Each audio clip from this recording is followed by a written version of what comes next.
बाजी प्रभु पांडे ने 300 मराठा सैनिकों के साथ 10,000 मुगलों पर काल बनकर टूट पड़े। 13 जुलाई 1660 को गुरु पूर्णिमा के अवसर पर 600 मराठा सैनिकों ने घेराबंदी तोड़ने का फैसला किया। तूफानी मौसम ने मराठों के लिए मुश्किलें बढ़ा दी।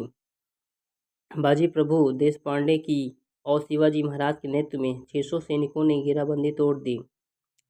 शिवा ननवी ने खुद को पकड़ लिया, जिससे पीछे हट रही सेना को कुछ कीमत मिल सके।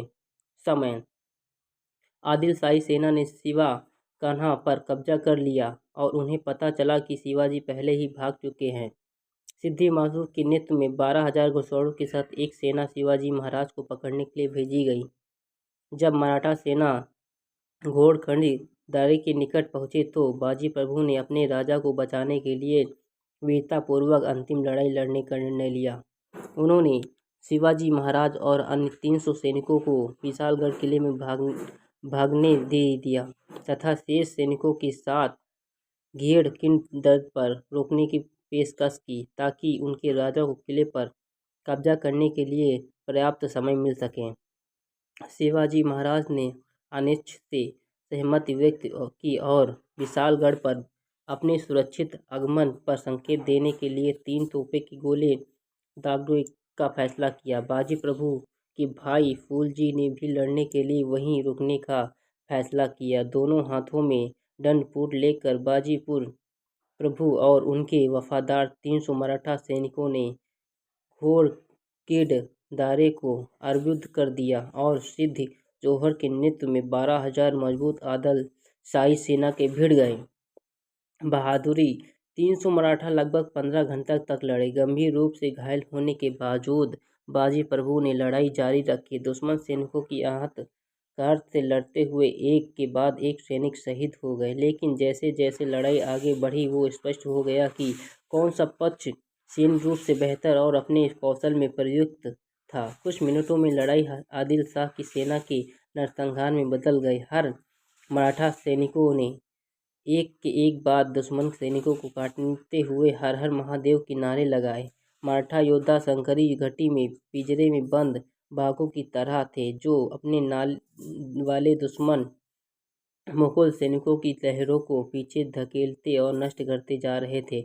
लगभग 1:50 संख्या में कम होने के बाद भी ऐसा लग रहा था कि युद्ध हमेशा के लिए चलेगा। बाजी प्रभु आने वाले दुश्मनों के रास्ते में एक चट्टान की तरह थे, जो अपनी 2 तलवारों से उन्हें काट रहे थे। एक बार छुरा घोंपने और काटने के बाद उन्होंने तब तक नहीं रुकने का फैसला किया जब तक उन्हें 3 तोपों की आवाज़ें नहीं सुनाई देती, जो उनके महाराज की सुरक्षा का संकेत देती थीं।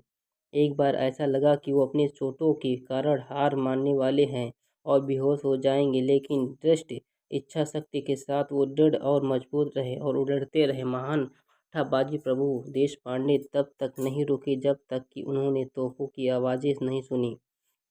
इस बीच शिवाजी महाराज विशालगढ़ किले पर पहुंचने से सफल हो गए। किले पर पहले से बाजी प्रभु के सरदारों ने घेराबंदी रखा था। थोड़े ही होने के बावजूद शिवाजी और उनके 300 सैनिकों ने बाजा प्रभु के सरदारों को हराकर किले पर कब्जा कर लिया था।